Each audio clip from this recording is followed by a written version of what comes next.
Good to see everybody. Good to see everybody. Good to see everyone. Everyone is good to see all of you. All of you. All of you. It's good to see you. Phyllis, it's good to see you. Eddie, it's good to see you. Minister Grace, it's good to see you. Coach Nelius. Charmaine, it's good to see you. Robinson, Angela. There's somebody called Mask Off. Okay. You're welcome. All of you, you're welcome. I cannot see everybody on the screen. It's good to see you, Marcinia Keo. Good to see you. Very good to see you. Um, I may not. Yes, I see Tyler. I see. Yes, everybody, everybody. If I don't mention your name, don't feel bad. I see. Yes, I see. Coach Eric is around. Yes. Thank you, thank you, thank you, everybody, buddy. Thank you, thank you, thank you, thank you. Yes, Tyler, I see you. Is Shayon here? Okay, okay. All right. I think we're good to go. We're good to go. We're good to go. We are good to go.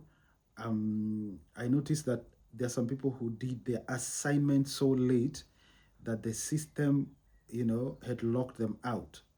So they could not access today's class. That was not very, very good. I can even see right now there's somebody there's somebody who has just, submitted theirs now. So right now they are not even accessing the class as we are talking. Baby, please send Sherry the link. She'll not be allowed into the class because she hasn't done the assignment yet. So thank you so much. Great. Thank you, Sherry. It's good to see you. You're welcome. Thank you, thank you, thank you. Thank you, thank you, thank you. So it's good to see everybody. Uh, Thank you for logging in. Thank you for tuning in. We're gonna have a wonderful class today. Thank you for making time and thank you for all your diligence. It's good to see you, Jeanette. Thank you, thank you, thank you. Thank you for all of you who did your assignments. Although they were marked by the system, I had the opportunity to go through them. Many of you took time, even the time you take to answer the assessment also is recorded. If you took 20 minutes, it's recorded you took 20 minutes. If you took 1 hour, it shows you took 1 hour. So, and also the quality of the answers. Most of the, if I can give in 30 seconds the feedback for that, most of the people got the idea correct, which is good. Um, uh, a huge group of people were not able to answer the question as asked. Okay, they're not able to answer the question as asked. They have the idea, they have the comprehension, but they were not able to answer the question the way it was asked. So it's just a disclaimer. We are on a learning trajectory, all of us. So I'm going to encourage the whole class. Every time you're answering the questions, make sure you understand the question, every question. Okay. Yes. If you're comfortable, please come on camera. Thank you so much, Coach Nelius. So please focus on the question so that you're able to answer.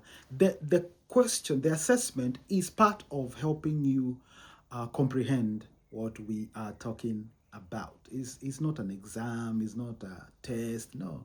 It's part of helping you create a system in your mind of grasping the concept, the idea that we are trying to communicate. Quick announcements before we move on into today's. I'd like everybody to save admin's Grace number because we would like everybody added into the school WhatsApp broadcast. So make sure that you save her number. I'm going to ask Mentor Grace to post her number so that everybody can, grab it, whether it's at the end or it can just remain in the comment section so that everybody can save it. That is Admin Grace. Mentor Grace is our admin. If you need anything, you just text her. Text is quicker than an email, than waiting for the class to ask all those things, especially anything to do with the admin, anything to do with appointments. Just WhatsApp Mentor Grace. She's going to expedite it and it's going to get to us. Now, in the middle of this lesson today, we're going to have a Q&A, very short. I'm going to take 2 questions. So there will be a break in between the lesson so that you're able to ask some questions, and we are able to give you feedback. And then we'll go to the second part of the lesson. We're going to have a wonderful evening today. I'm excited. Thank you so much, family. We love you. And it's good to hang out with you. All of you. It's so lovely to hang out with you. So as we hang out as a family, I want us to learn together, okay? We will grow together. We will succeed together. We'll become millionaires together. We will dominate the marketplace together. We will be calling each other. How is New York? How is London? How is Nairobi? How is Johannesburg? How is Dubai? We're going to be calling each other. As a family, we're going to succeed. That is given. Let's appreciate that. Let's agree as a family. Let's agree as a family. Put an emoji there. Say, I agree. Say, I agree. We are a family. We have come together. We are not leaving anyone behind. Everybody in this family is going to make it, okay? And so as we have these discussions, these are family discussions. As we strategize as a family, we're going to graduate out of this school, not just with grades, but as a family that has gelled in together as a well-oiled machine ready to take over the world. I'm excited to see you win, and we are very, very excited to see you win. Baby, if you would like to say hello before I continue. My wife is here. Let her say hello.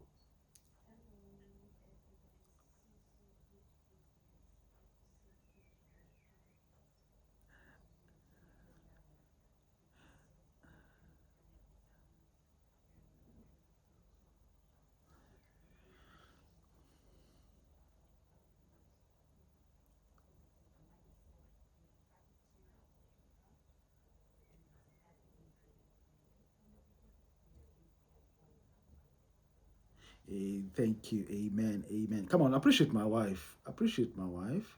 Appreciate my wife. Don't be jealous. Appreciate my wife. Yes, make her feel nice. Make her feel at home. She's amazing. She's beautiful. She's doing great. And she is in the class. Okay? Yeah, she's here to support her husband. All right. So today I want us to talk on goal setting.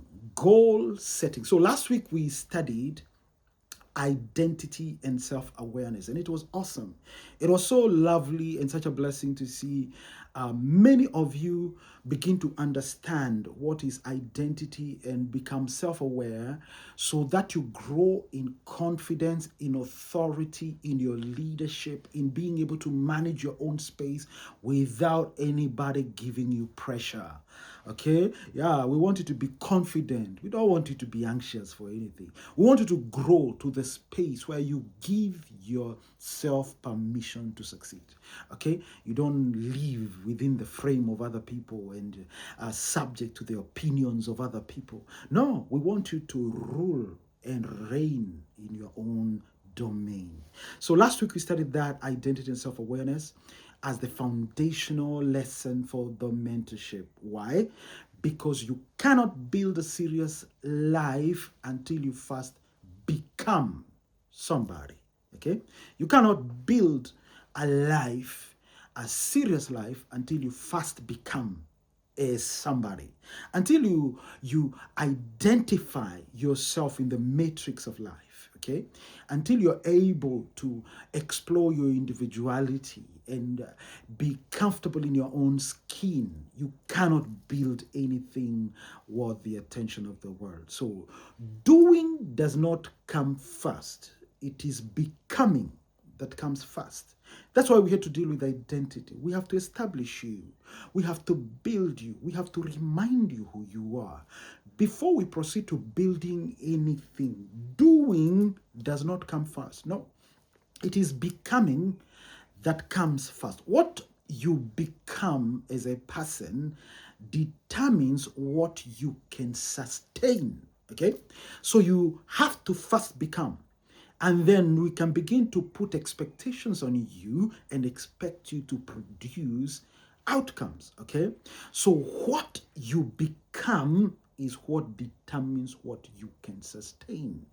It is what shapes how you think, how you choose, how you respond to life, and what kind of life you are able to build. Who you are, who you become, is what begets all these things. Okay? If there is no inner formation, there will be no stable outer progress. Life does not begin with your actions and the busybodiness. No, life begins with becoming the authentic you. And then from there, then we go ahead and do. When you don't know who you are, your actions may begin fast, even quickly, enthusiastically, but it will not last. Okay? Because you are not authentic to what you are attempting to do. All right? So every time you try to do something and you are not fast established in your identity, there is something in life that identifies you as fake. And life stops responding to you because you're attempting to do something that is not in consonance with you. You are not in agreement with what you're trying to do. And life has a way of knowing that. That is why mentorship is not fast about telling you what to do. This Ephraim Academy, we are not here essentially to tell you what to do. Mentorship is first about helping you become. This is the becoming space. This is the place we want you to become. Discover yourself. For the first time, we want you to go to the mirror, look at yourself in the mirror, and recognize yourself. Some of you, you've never even been confident enough to look yourself in the mirror and you're comfortable and happy and say, I love what I am seeing. By the time we are done with you, you should be able to do that. You should be able to introduce yourself to yourself and say, wow, I love this dude. I love this dude. Yeah, this one, God did a good job when he created him, you see. But somebody has to hold your hand and help you on the journey of becoming. So we have to help you become disciplined, become aware, become responsible, become focused, become the kind of person who is not pursuing success, but the kind of person that is attracting success. People can be made to become magnetic to anything everybody else is chasing. It is the art of becoming that turns you into magnetism. You begin to attract the right kind of things. And today we build on that to discuss goal setting. So goal setting, if I can begin, is anchoring yourself to a desired future. You know an anchor? You see the anchor that a ship uses, that it drops into the sea so that it goes to the bottom of the sea and holds probably to a rock, and it keeps the boat in check so that it's not swept away. The same anchor that rock climbers throw up into a rock, and then as soon as it holds onto a rock, they are able to hoist themselves upwards and go until the place where the hook, the anchor, has anchored itself. So goal setting is actually anchoring yourself into a desired future, then pulling yourself out of an undesired present through deliberate action. Okay? So it is not enough for you to move into the future when it comes to goal setting. You have to be conscious about the present you don't want. All right? So goal setting is fastening your life to that desired future. And then you pull yourself towards it until your present can no longer hold you. So goal setting is not complete if you're still in your present. You have to vacate the present until the future welcomes you. And now you can say, I'm living in what I used to dream about. So goal setting is that hooking yourself into that desired future and using that rope we call daily actions to pull yourself away from your current reality. Now, a goal is not just a target, okay? It is a future point in time you attach your life to. I want you to catch that a goal is not just a target. It's not just an amount. It's not just a figure. No. It is a future point in time. It has to have time attached to it. Okay? It is a future point you attach your life to and then move. All right? So then, through daily action, you pull yourself out of your present condition, situation, unpleasantness, mediocrity, and move towards that future point and make sure you arrive there. If you don't arrive there, you have not achieved the goal. And therefore, it is evidenced, goal setting is evidenced through scheduled actions. How we can tell that you're moving towards your goal is when we observe your schedule, because I can tell your future by your daily routine. Okay? You don't need to tell me your future. If I sit with you for a week and observe your daily routine, I can tell which direction you're headed. If you spend your time flirting on the phone, I can paint the future for you. If you spend your time on social media, I can tell your future for you. We don't have to wait 5 years. If you spend your time, Bryce, on the Bible, reading a chapter every day, writing notes and revelation, and spending time with the Holy Spirit, praying, internalizing, being able to memorize scripture, being able to understand the concept and the background, I can tell where you're headed. I can tell your future by observing your daily routine. So the clarity of goal setting comes from admitting first where you are. That is where you've been going wrong, because you've never considered that goal setting begins by admitting where you are. You have to admit where you are. That's why you don't want where you are. If there is an internal conflict between the definition of where you are and where you want to be, you will not deploy the correct amount of energy required to pursue the goal. So there has to be that balance sheet has to balance, okay? There cannot be conflict between the definition of where you are and where you want to go. For instance, let me give you an example. You cannot be living in denial about your financial situation. You cannot act rich and also have a goal to be rich. There's a dissonance. That balance sheet is not balancing. There's chaos between those two realities. You can't be here and you are pretending to be rich and then you have a goal to be rich. Your system does not understand yet. So are you rich or you are not? It has to be defined. You cannot act it and then have a goal to be it. You have to accept that you're not where you should be or where you want to be financially. You have to observe your current condition, study it, and accept it and say, this is where I am. I'm lousy with financial excellence.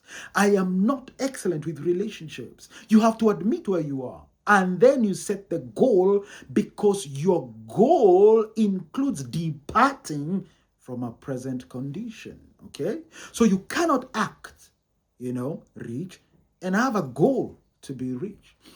That is internally to your psychology contradictory. You have to accept where you are, make peace with it, then set goals towards a desired outcome or difference. Listen, fake people cannot set realistic goals. You have to stop being fake. If you want goal setting to work for you, fakeness cannot be part of the equation. You have to sit down. There is no shame in admitting your weaknesses, in listing them down. In fact, if we go back to the Word of God, the Bible says, if you don't admit your wounds, they cannot be healed. You have to admit you have a wound, and then it shall be healed. Healing is only scheduled where you have admitted you're sick. If you cannot admit that, then there's no point of goal setting, because your system cannot deploy the right amount of energy and resource to move you towards that desired end. So fakeness cannot be part of the equation. Why? Because fake people love their fakeness. Okay? So their fakeness is their goal. They may not verbalize it. They may not even know it. But if you love fakeness, it becomes a goal every day, subconsciously, that you want to prove, okay? Fake people subconsciously are always chasing that illusion, you see, of impressing people, of being better than everybody else, of competing with everybody, even when there's no competition. So fakeness cannot be part of goal setting. If you're always preoccupied with people's opinion of you, you have abandoned your frame, and now you are existing in their frame. And how can you set goals while operating from somebody else's frame? You see? So you have to come back to your picture, to your boundaries, to your picture within, to your identity, and from there begin to set the goals. Okay? So if you're always competing with people, your identity is erratic and unstable, and you are not yet in the right frame of mind to set goals. Okay? Without a stable frame of who you are, you cannot define a journey into the future. Why? Because you cannot go anywhere unless you define the departure point. I cannot drive right now towards central London if I don't put in the GPS my current location. How do I go to central London if the GPS does not know where I'm coming from? I have to accept where I am and say, it will ask me, what is your current location? And I have to put, it's not even showing me the map until I admit where I am. Until I admit where I am, then voila, the future open, the roads open, the quickest route open. All of a sudden, the GPS begin to show me where there is congestion and traffic, which routes to avoid, where there are cameras. All of a sudden, my future path begins to line up because I have not started moving. I've just admitted where I am. You see, so you cannot set goals and move into the future with a fake identity. You're not going to any future. We have to define that, okay? So you must have that stable frame, because that stability of frame, that identity acceptance, that identity that you have established, let me tell you, once you accept who you are, you will be surprised the number of miracles you can perform. Once you make peace with your height, once you make peace with your complexion, once you make peace with your color, once you make peace with your background, where you're coming from, stop acting rich. If you came from a poor background, accept it. I came from a very, very, very poor background. I remember myself hungry until I would cry. There is no food, and I'm so hungry, and I'm a boy, and I have so much energy. I remember that. It's part of where I'm coming from. I'm not ashamed of that. It's what made the lion in me. Today, I can buy any chicken I want. But guess what? That hunger is what makes me compassionate. I don't want to hear somebody is hungry because they don't have to tell me they are hungry. I know what it feels to be hungry. So you have to accept that. Accept that frame. Where are you coming from? Don't be shy. If you're molested, write it down. On this and this date, I was molested by so and so. Write that narrative in detail. Everything you can remember is part of where you're coming from. Write it until you cry. You wipe your tears. Travel back to that place, okay? Write it in detail is where you're coming from. By the time you're done with that exercise, that matter will no longer hold you down you will hold it down, not as your destiny, but as your departure point. You understand me? So it's very important for you to not shy away. Don't pretend to people. Don't try to impress anyone. If somebody does not like where you're coming from, that is their problem. It's not your problem. Define yourself. Let me tell you, everywhere you passed, God pre-planned it because you are going through that route to collect virtue, to collect muscle, to collect strength, to collect courage. God passed you through that route. So you're asking me, so did God allow me to be raped, molested? See, let me tell you something.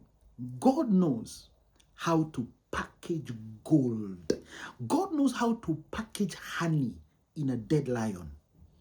So do you want the honey? Then you have to handle the dead lion. You have to handle the carcass of a lion. If Samson wants to eat honey, he has to interact with the deadness of a lion. Okay? So you ought to position yourself not as a victim of life, but as a victor. There's an explanation for every situation. If you look for the explanation, you will see it.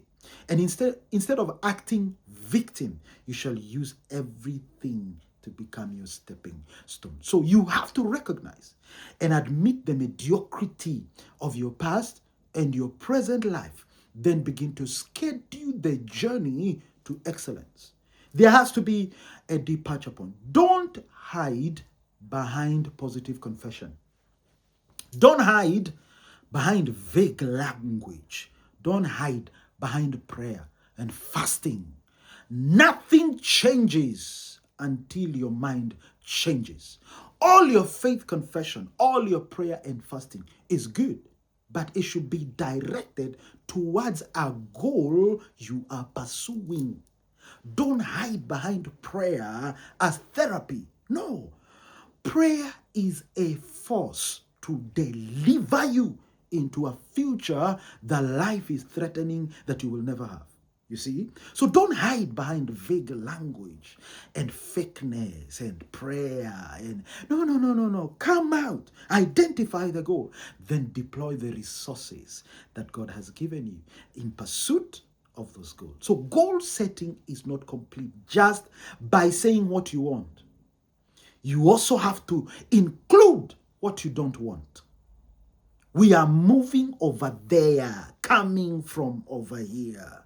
We are moving over there, coming from here. And so there is a reason why we began with that identity lesson before coming to goal setting.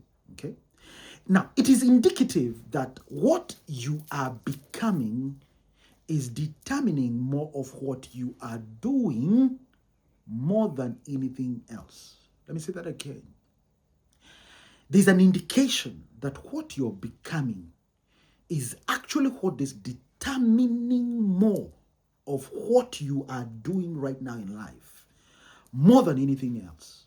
Who you are is driving what you're doing more than anything else. Your being is determining your doing. Your being is determining your doing. You're only able to produce what you have or what you are. You can only produce what you have or who you are. We see it in the New Testament. Peter said, "Such as I have, I give unto you." And he healed a crippled man. Such as, you see the power of identifying yourself and accepting the resources within you. You now begin to become a solution giver. Once you identify who you are, you accept it, now you can give. Okay, so such as you have is what you give. You cannot give what you don't have. You cannot give what you don't have. So even the goals that you set should first be about becoming before doing. Okay? So I would rather that you set one annual resolution of becoming better than 10 resolutions of doing more things. Okay? This is my advice. I would rather you have one goal that you set per year to become a better you than 10 resolutions of what you will do. Because I know you have had all these resolutions and you have never done them. You set them in January, crossover, overnight meeting. You set so many goals with a lot of enthusiasm. By February 14, Valentine, you cannot remember even one. You know why? Let me explain to you. It's because you are setting goals, actions that you will do to pacify your guilt because you had not done them earlier. You are in conflict with who you are and you feel you should have worked on yourself better in the past. So you're trying to pacify your guilt. But goal setting is not about pacifying your guilt. It is about becoming a better person. So I want to restructure you. I want you to reduce the number of resolutions that you make in January. Okay? I want you to reduce them. And I want you to change the framing. Don't set goals of what you will do. Set goals of who you will become. Set one, set two, and then pursue that for the next 12 months. When you become those two things in 12 months, you can do 10 things that you could have scheduled and not done. Becoming is better than doing. So don't set a goal, for instance, to get a husband. Set a goal to become a wife. You don't get married because you want a husband. No. That is not even the prayer that God answers. If you go to God as a girl and begin to tell God to give you a husband, that is not a prayer God is listening to. Let me tell you that. I'm a coach, I'm a pastor. So let me switch to a pastor for 2 minutes, then I come back to coach. As a girl, if you go to God and tell God, give me a husband, that is not a prayer God is listening to or paying attention or answering or respecting. There is a better prayer. He will answer quickly. You say, God, make me a wife. Once you are a wife, the husband will produce himself. It is a self-confrontational prayer. It is a sacrificial prayer that God responds to. Don't set a goal to make more money. Set a goal to become a person of more value. If you become of more value, people with money will look for you to pay you the quote that you quote. So stop chasing money. Don't set a goal to pass exams. Set a goal to become the best learner in the class. Become the best learner. Reprogram your psychology and say, I'm a learner. I'm a full-time learner. As I go through Ephraim, I will gather everything. I position myself with humility to learn. I will be told. I will listen. I will hear. I will explore what I'm being told. It shall become value addition to me. Don't come to class thinking you know it all. You don't even know what you don't know. Come to class wanting to be the best learner. So don't set a goal even to be productive. Set a goal to be accountable with your time. Don't say I'll be productive. What kind of goal is that? That is a vague language. You have to say, I will be accountable with my time. I know I want to be productive, but this is my responsibility.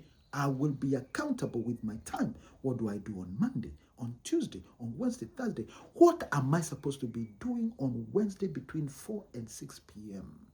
What am I supposed to be doing while I sit in traffic while my husband is driving me home? Are we just supposed to be bonding and stories? Or can I use 25 minutes out of that 1 hour drive and learn a new skill? You have to ask yourself those questions. If you are responsible with your time, eventually you become productive. Don't set a goal to have a better life. Set a goal to make better decisions.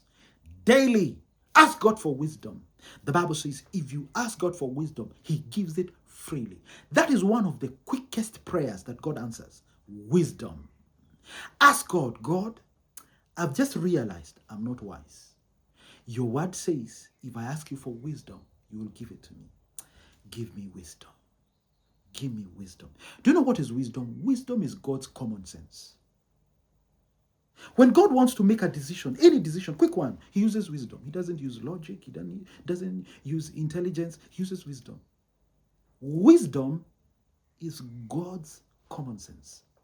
When God looks at a laptop, his wisdom switches on.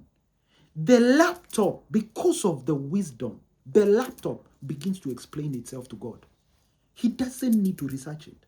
The laptop begins to explain itself. That is what wisdom is. Sometimes I sit even in church and look at people and they begin to give me data. When you switch to wisdom, you begin to understand people. That person is smiling, but they are depressed. You can tell. Yeah. You call them, you ask them, and they're depressed. Because wisdom commands your environment to give you data. Ask God for wisdom. That is how you spend. Those are the goals you set. Becoming better instead of doing more. So we are essentially, naturally, psychologically, human beings, not human doings. There's a reason why that's set up. We're not human doings. We are human beings. Our performance flows from our being. Once the identity is established, we are good to do. We don't become by doing. We do by becoming. So the whole idea about goal setting is, I am, therefore I do, and what I do proves who I really am. You understand? The whole idea about goal setting is this. I am, therefore I do. And what I do proves who I really am. Okay? So I'm going to pause there and I'm going to give room for 2 very quick questions. If you also want to grab a glass of water, you can grab a glass of water. We're going to have 30 seconds. If you have any question, shoot it. I'm here. Have you understood everything I've said? Where we are coming from? Identity? Any question? Any question? Any question? Any question? Any question? Any question? Is everybody in here? Let me see an emoji. Let me know everybody is in class and locked in.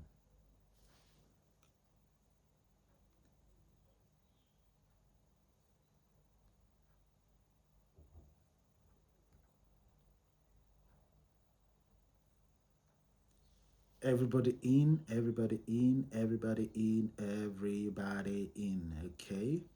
Okay. Shayon, am I clear?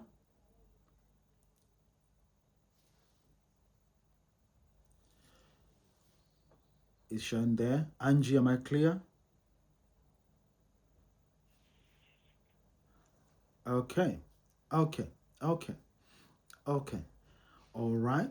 So I'll assume that everybody has understood so far where we are. Is Michael here? Michael? Mike, are you there? Good to see you. Good to see you. Okay.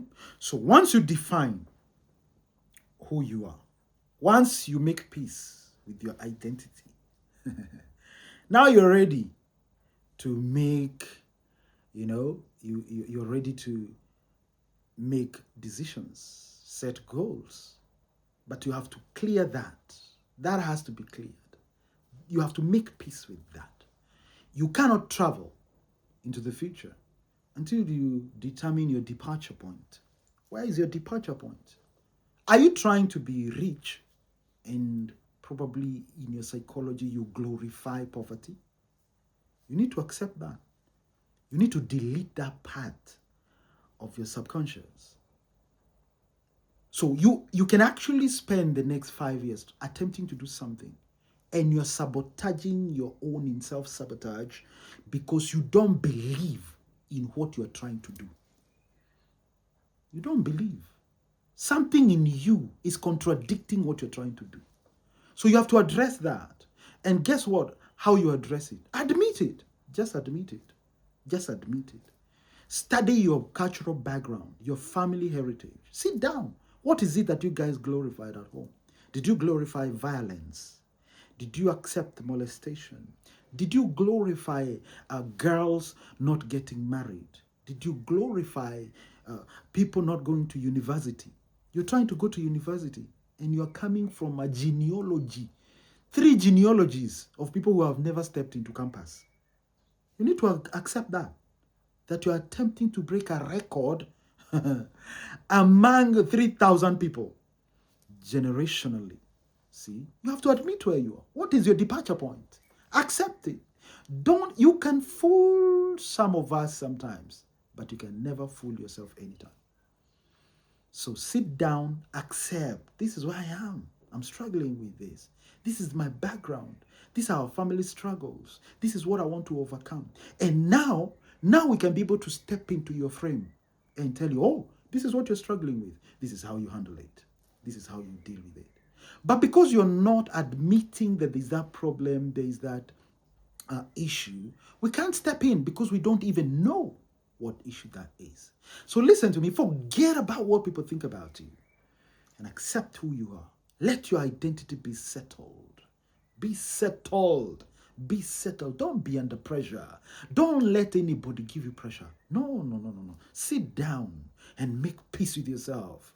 We are not in competition. Let them run their race. You run yours. Okay? Don't be under pressure from anybody. Sit down and make peace with yourself. If you have 3 trousers, wash them nice, iron them nice, and wear them graciously. Celebrate yourself.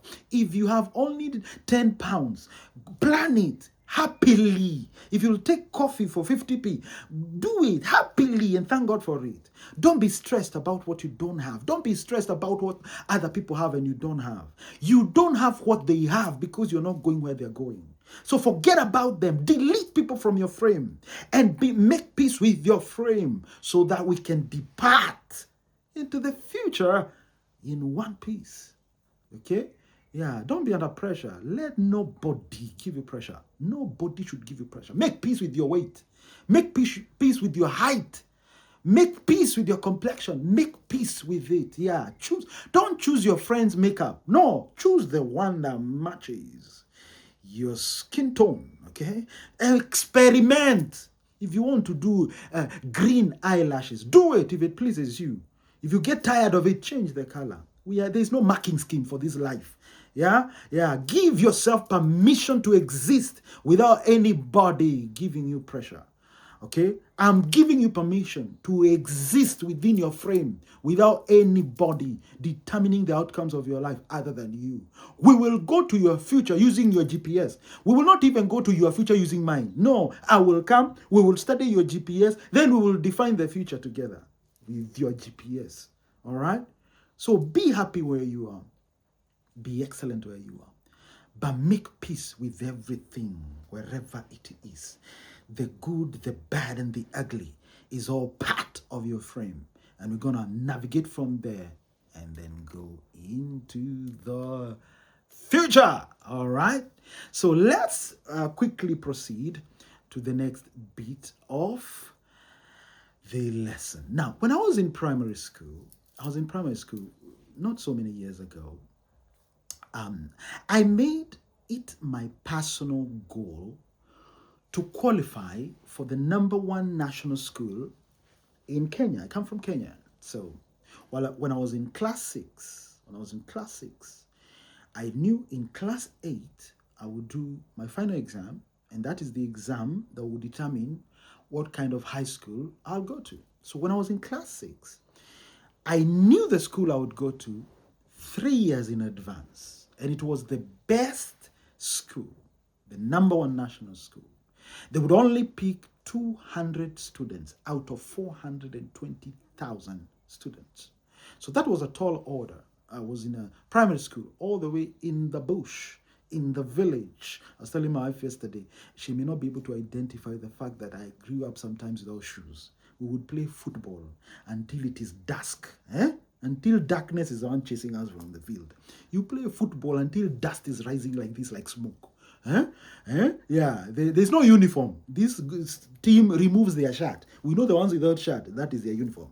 They are in their and the ones with shirt, that is their uniform. Okay, so I grew up in that kind of life, and I loved it. If you read my new book, living in your prophetic life, I've defined some of those stories. By the way, get my book and read it. It's gonna bless you. You will get to understand where I'm coming from.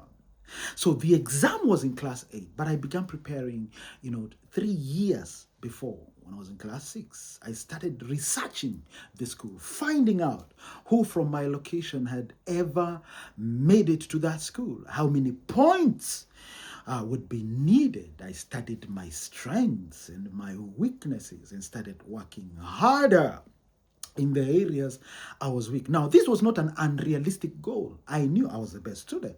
I knew that I would end up in a good school. In fact, the school where I was expecting me to do well and go to a good school. Parents, friends of my parents were expecting me to win and represent them in a good school. So I knew the weight that was ahead, and I began to prepare early. And for 2 years, I was working towards a goal I had set. And guess what?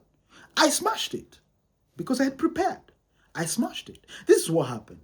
One of the teachers, who is my friend until today, very good friend of mine, when he noticed that when I was in class 6, he was transferred. Look at this.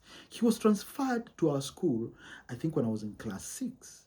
And as soon as he came to our primary school, he identified me in class 6 and noticed I'm a good student.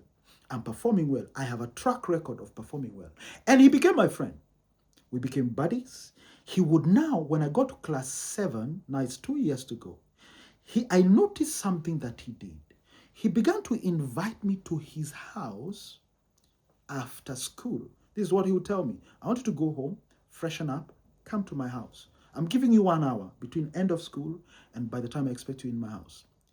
And from class 7, he tutored me for 2 years free of charge in his house and tutored me to pass the national exam in class 8. See, I not only prepared myself and set a goal, there's somebody who was coming to my frame and did not change my frame. He brought power to it. He began to tutor me. He was a teacher of mathematics and English. He began to study Kiswahili and all other subjects, agriculture, began to study home science for my sake, to train me, to coach me, to mentor me for the exam.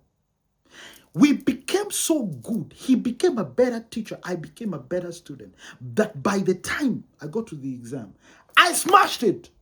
Smashed it so hard that I broke the records. I was 13 years old when I designed that goal. It turned out to be one of the most significant goals I have ever designed and achieved. And it's affecting my life until today. The reason why I've given you that story of my high school, Starehe Boys Center, is to tell you that at any given moment in your life, you can begin to define what you want to become consistently with who you have accepted to be. Who are you? Define that goal. In fact, you're not too young to start designing your personal goals. As soon as the authentic you steps onto the stage, begin to design personal goals. And don't worry how big they are. Nobody had ever gone to that school other than a distant relative of mine. Distant relative. In fact, from that time, only I think 4 of us, all those years, have ever gone to that school. So it was a very rare window and a very daring goal. But as much as it sounded big and intimidating, I was able to smash it because of preparation, because of accepting where I'm coming from, and because of the people that stepped into that frame, not to change the frame, but to empower me in the frame. Listen, there is a formula for setting goals. And in the professional setting, we call it SMART. We call it SMART. Make every goal fit within this framework. So what are SMART goals? This is what makes goals effective. What is SMART? It is specific, measurable, achievable, relevant, and time-bound. There is no goal without a deadline. If it is not having a deadline, it is wishful thinking. It has to be specific, it has to be measurable, it has to be achievable, it has to be relevant, and it has to be time-bound. Quickly, let's look at the specificity of the goal. State exactly what you want to accomplish. Define it until a 5-year-old can articulate it without you having to explain yourself. Break down your goal until a 5-year-old you can understand it. Define it to a short sentence. Don't be vague. The more words you use to define a goal, the more unspecific you are. Ask who, what, where, why. For instance, say, I will read 20 minutes every Monday, Wednesday, and Friday. That is very specific. Don't just say, I will read hard next week. Don't say, I will study hard every week. Say, I will study every Wednesday, Thursday, and Friday this topic, 20 minutes, at 7 p.m. every day without fail. You're specific. Don't be ambiguous. If you're not specific, you cannot be accountable to yourself. They also have to be measurable. Include the criteria to track the progression. How will you know when it's done? How will you know? There has to be a measure. How will you know it's done? For instance, when you say 3 times per week, the 3 is the measure that tells you when you've met the goal. So it has to be measurable. If you cannot include the measure of it, then you have not defined that goal to the level of smartness. Next, it has to be achievable. Set realistic targets. Set realistic targets. Don't sit there and say, this year, by December, I'll be driving Mercedes-Benz GLE. Wait. Chill, relax. You don't even have Subaru. You don't even have Volkswagen Beetle. So what do you mean you're going to be driving Mercedes-Benz GLE? That's not realistic. There has to be a pathway with stops and stations where you pause along the way. If eventually I want to have Bentley, Spa, Molina, I have to have at least in the next 2 years Mercedes-Benz E-Class. Then from there, I will go to S-Class. Then in 10 years' time, I can buy the Bentley, Spa, Molina convertible. There is a journey. There is a realistic step progression that I'm making. Okay? So they have to be realistic. Goals should stretch you, but remain within reach given your resources and time. Okay? If achieving your goal discourages you midway, it was not achievable. You have to factor in the achievability of the goal so that it doesn't discourage you and cause you to quit, because if you quit, it makes it harder for you to set another goal. The goal also has to be relevant. Make sure the goal matters to you and aligns with your broader objectives or values. Goals have to be relevant. Goals have to be relevant. If you're not called to be a politician? Why are you doing political science in university? Why? Is it relevant to where you're going? There has to be relevance, and you have to be able to explain and attach relevance to your SMART goal. You have to put relevance. Is this relevant to me? You cannot be, for instance, somebody like Mike has an accounting firm. He owns an accounting firm with his wife. If I fly into Nairobi and find them selling potatoes, there's a problem, because that goal is not relevant. Even if they're making millions selling potatoes, that goal is not relevant. They will soon crash and burn. Why? Because it's irrelevant. Even if they do a target of selling 1 million potato sacks, is irrelevant, because that is not who they are. They are accountants by nature. These guys, when I tell them to do some accounting for me, it's done quickly.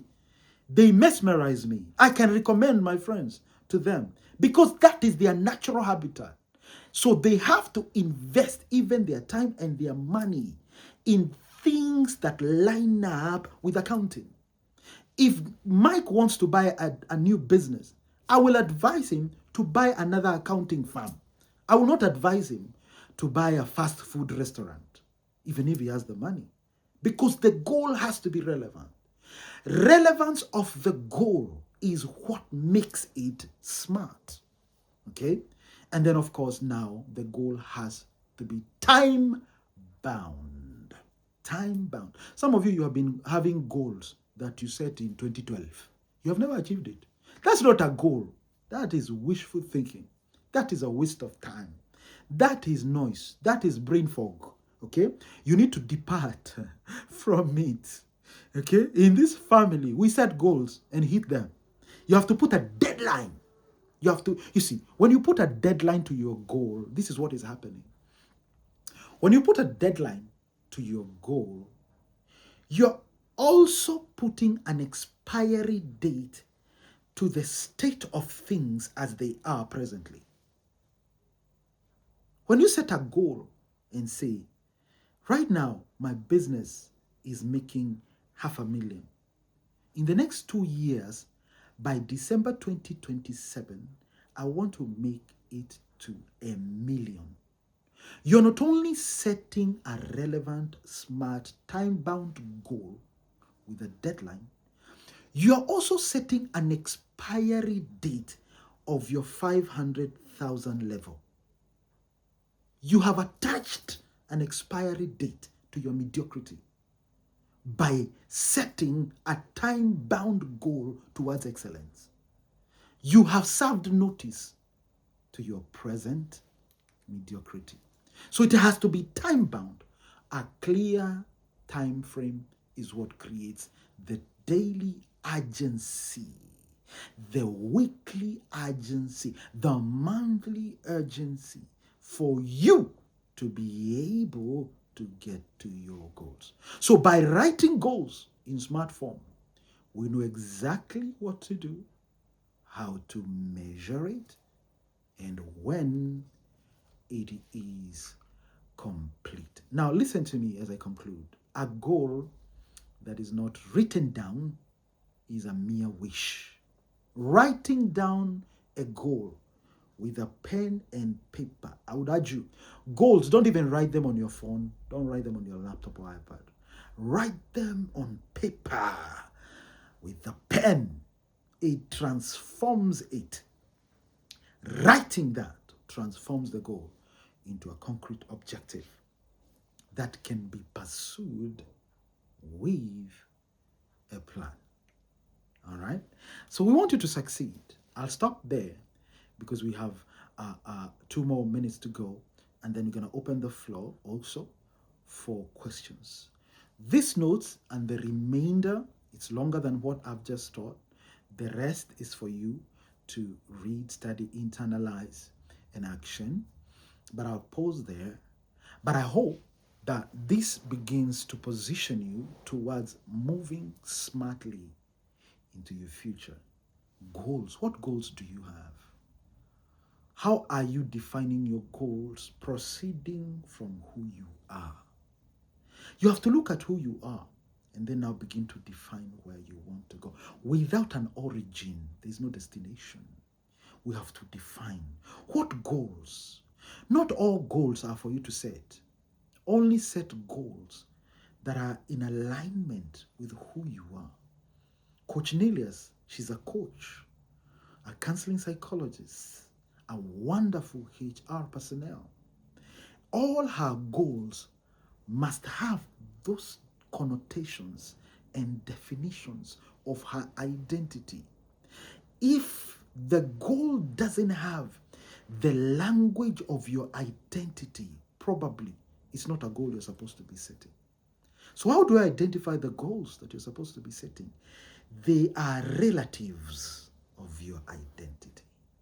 Okay? Yes. Any questions? I'm opening the floor now for any questions, any observations. The floor is open. The floor is open. The floor is open. Any question?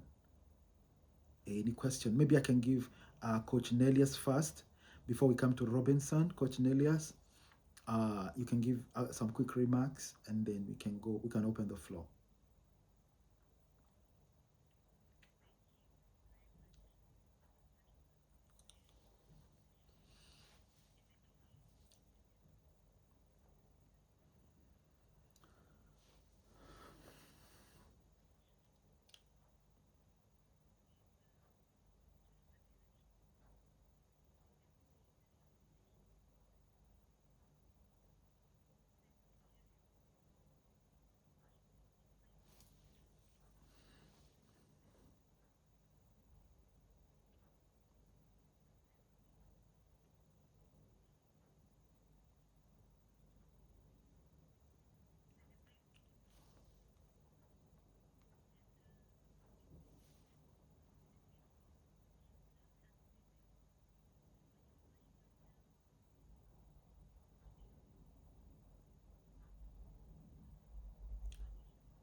Beautiful, beautiful. Let's appreciate Coach Nelias, please. Let's appreciate her. She's amazing. She's amazing, amazing, brilliant, brilliant coach. Thank you so much. I'll go to Chariot now. I know it's past time, so I'm go. If you have somewhere to go, if you have a place to report to, it's okay. You can log off. Okay. I'm gonna remain here with those who would like to ask some questions. So I'm gonna come to you, Robinson, in a minute. So please feel free to leave the stream if you'd like to attend to something else. The class is done, but I'll be here answering questions for the next few minutes, and then we're gonna get ready for next week. Hi, coach. For me, I had, and this is Eddie.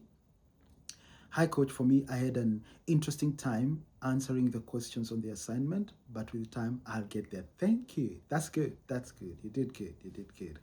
Be Veronica, hello, and welcome. Okay, my question is where is the line between manifestation and realism is drawn, and the concept of manifestation generally? That's a very good question because, and I'll say why, because our world has been bombarded with a lot of definitions for success and approaches to success. Okay, so there's this concept of manifestation. I think and then I manifest. I imagine and then I manifest. Okay, I produce. What's the? And she's asking, what's the line between reality, the realism? That's the best way I can bring it across. Realism and manifestation. Where is the line? Let me tell you something. You have to be very careful about the ideas that people throw across in the marketplace, in this whole social media place, is formulas for achieving greatness. You have to be very careful with those things, okay? And I'll tell you why. Because even the people who are throwing in these concepts and ideas are also trying them. So when they throw them at you, they are actually also using you as experiments. So you have to be very, very careful about that. In this school, because we are value-driven, value-based school, we love to draw everybody to a baseline, at least a baseline of what the Word of God says. In the Word of God, we don't have manifesting things. No. We work hard and we know the outcome will come. Once it's put in us and we identify it in us, then we begin to pursue the principles of excellence, the principles of stewardship, the principles of discipline and self-sacrifice until we achieve those outcomes. Okay? So there's no shortcut. Listen to me. Miracles are divine interventions for what cannot humanly be done. So a miracle formula is not a strategy. I cannot sit here as an experienced leader and tell you that you will manifest your future. No, there's nothing like manifesting your future. You have to sit down, design that future based on what you're seeing in your spirit, and begin to move towards that future courageously, putting in the work. And then you will see the outcomes. Sometimes you can even work for something for 5 years without seeing any fruit. Then on the 6th year, fruit begin to fight each other to show up. You see, the principle of the Word of God says to us that it is God that gives the increase. So our work is to plant, to water, to irrigate, to make sure we do the weeding. That's our work. Then it says that it is God that gives the increase.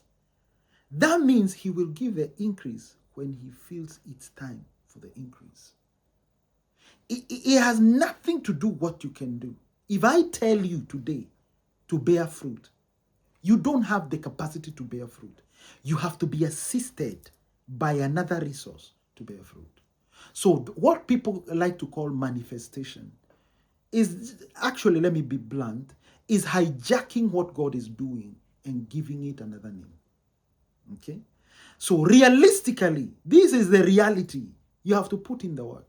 You have to set the goals. You have to begin towards moving towards your future. You have to do the necessary work, the adjustment, the personal sacrifices, the advice and the wisdom, the prayer, the daily inputs have to be inputted, if I can use that word. And then the outcome will come. Let us see, one of the things I've decided as a leader to train our people and also to operate from is I want to do things traditionally as possible, because most of the new things that are being introduced into the space have not been tried. They have not been tried. I don't want somebody to experiment with me. So I'm going to work the thing. Even if I'm using, modern tools, I'm going to work using the formulas that have been established, that are true, that are authentic, genuine, and bear results. Okay? So that is where I would ask you to draw that line. Draw that line. Don't get so much carried into that manifestation aspect. Even as you study that, always come back to your frame. When you're growing up, we didn't have manifestation. Come back to that frame and define everything through that eye.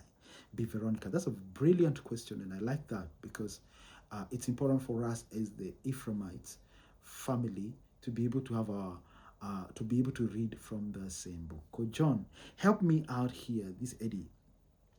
Can some dream thank you for that clarity, Coach. Thank you. Okay. Can some dream to achieve results as well as set goals? Can someone, I'm assuming that, can someone dream to achieve results as well as set goals to achieve them, if that makes sense? Can someone dream to achieve results?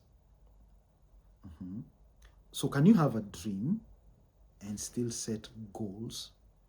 Okay, I hope I'm getting that correct.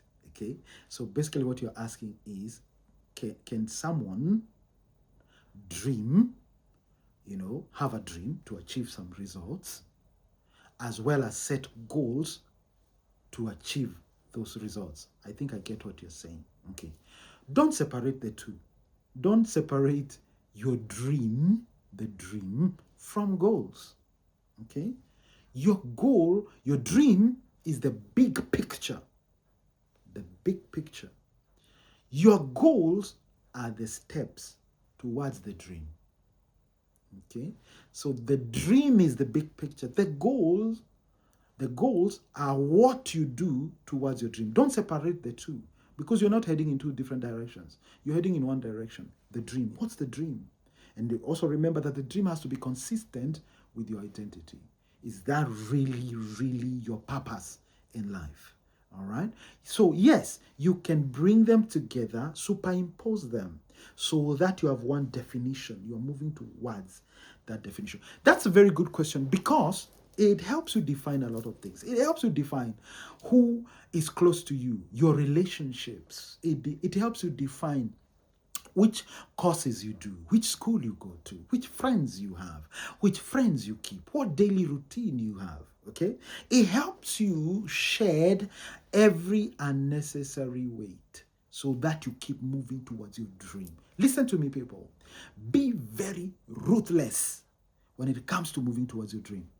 Be very selfish. Allow me to use that word.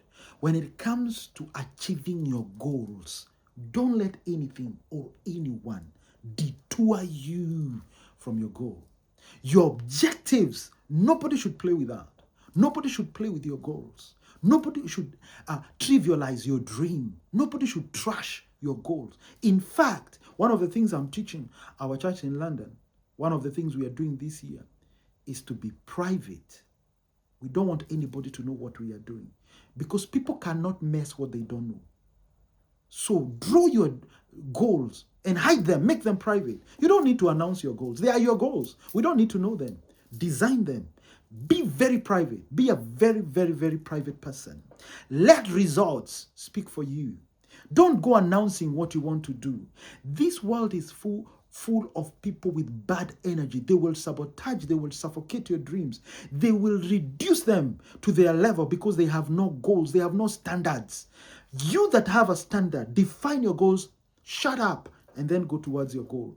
Move in silence, work at night. Let me tell you, in my house, the earliest we sleep is 2 a.m. Don't ask us what we are doing between now and 2 a.m. The earliest, I'm saying the earliest we sleep every day is 2 a.m. But what happens before we go to bed? You will see it in time. You get to see it with time. Listen to me, just 1 hour of private goal setting and private definition of your life, just 6 months of private endeavor to change your life can make you be ahead by 10 years of your peers. If you know how to be private, if you know how to design your goals, design your life appropriately, and be very ruthless with yourself and with your time. Listen, I don't qualify to go to bed. This is my personal goal. I don't qualify to go to bed and sleep if I have not written down something new I have learned every day. So when you see me publish a book, I didn't sit down and write that book. I've been writing it for years. It's my bedtime notes that I'm compiling into a book. I don't deserve sleep if I have not written down one new idea I learned that I didn't know yesterday. That's why I can sit here and talk for the next 3 hours and I'll not lack wisdom. I will not lack ideas. My mouth will run and run and run, and it will be full of ideas. Why? Because out of the abundance of the heart, the mouth is speaking. I know anything I put my eyes on, I study it inside out. I study it inside out. Today, if you sit with me and ask me the landscape of church in the UK, I'll narrate it to you from AD 0 until now. I'll tell you what's happening, the statistics, what's going on, what needs to happen, what the next 10 years looks like. Because I'm studying. Every time I'm studying, I cannot go into a future I don't understand. Okay? So be very private with your goals. Don't announce them. Move in private. Let results speak for you. Robinson. When I start a new project, I usually feel very excited. You're not alone at the beginning, okay? But I struggle to keep the same energy when things get difficult. What is your secret for staying consistent on the day you don't feel motivated at all? Let me tell you, that is $1 million question. That is a brilliant question. And anytime you meet a mentor, make sure you ask them that question. Always. If you ever meet a mentor, a billionaire, millionaire, if you ever meet a president, ask them that question. Every leader has a secret source for their motivation. How do they keep themselves motivated? I will tell you mine. This is what I do. I have a rule that I must always keep going, even if my steps are reduced from adult steps to baby steps. I must keep stepping. No matter what, I must keep stepping. Even if I make 1 centimeter progress, I must step. And listen to me. Number 2, master boredom. Boredom is not your enemy. A lot of people don't master progress in the plane or the stretch of life called boredom. A lot of people are not doing anything to better themselves when boredom kicks in. For you to be better than a majority of your peers, learn to do something when boredom kicks in. Because that is the time nobody else is doing anything. That's how you beat them. Force yourself to master boredom. Make steps while you are bored. Do it anyway. Even when you're scared and afraid, do it afraid, but do it. Keep doing, keep going. The secret is to keep doing something when there is no reason to keep doing it. That is the only secret.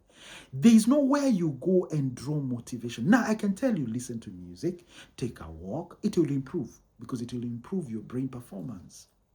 But the essential skill, the masterful skill I'd like you to master is keep stepping even if you're making a baby step.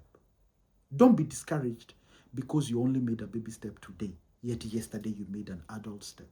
No, you have made a step. So keep stepping. Number 2, master boredom. When everybody has plateaued and they're not doing anything, now they are on autopilot. They are saying everybody's complaining about the economy. Everybody is saying, oh, one time. No, that is their business. Work. Get going. Keep moving. Keep making steps. One tiny step can be the difference. Have you forgotten that in a marathon race or in a 100-meter dash, people win number 1 slot by microseconds? Microseconds. That means a microsecond that you are ahead of other people means you are the one who takes the award. So keep stepping even when you don't feel like stepping. All right? I think I've answered Robinson, that was a very, very good question. Very, very good question. So keep stepping and don't stop. All right? I thank you, Coach John, for that amazing elaboration. Thank you, Ed. Thank you, thank you. I appreciate you guys. Thank you for the questions. Thank you so much for hanging out. Let's do this again next week. It's going to be brilliant. Be safe, everybody. Those in Nairobi, we love you. We celebrate you. Be safe. Please be safe. Please, please, please be safe. Thank you so much. Remember, everybody remember to save admin's Grace number. It's there on the chat box. Save it. Write to her. Introduce yourself so that she can save your number as EMA. And then she can be able to add you into our school broadcast so that you can receive all important announcements. It's good to see you, Bryce. Do you have something to say? It's lovely to see you. Lovely to see you. How are you doing? Say something, Buana.